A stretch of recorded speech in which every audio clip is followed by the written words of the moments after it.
I talk pretty frequently about the cost of observability tools. There's a reason for that. It's the third highest cost for the typical engineering team after their people and their cloud infrastructure. That's kind of insane. And it's even more insane when you realize that you hardly ever have use for that data. Maybe if you're running 4 nines, you may need that data 1 in 10,000 times, but you're collecting it all the time.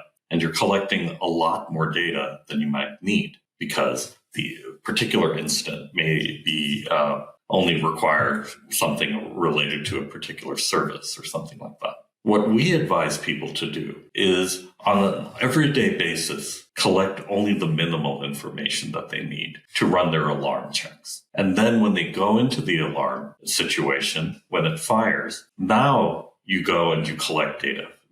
One of the things we do in Shoreline is we do operations at the edge. We collect data, but we don't transmit it. So we'll collect maybe the last hour of information, and you can make that as wide as you want because it's not polluting the network. It's not causing any harm. And then you can run real-time queries against that data, whether it's a log data and you're running a distributed grep, or it's metric data and you're running extended queries. And so that information doesn't overwhelm people with a blizzard of dashboards that they could take a look at during a live event, but instead they get a runbook which just tells them about the information they need to diagnose and repair a specific incident connected to a specific alarm that's raised by their observability tool. We have people who are, say, I'm working right now with a Fortune 10 company that is interested in saying, well, I only want to collect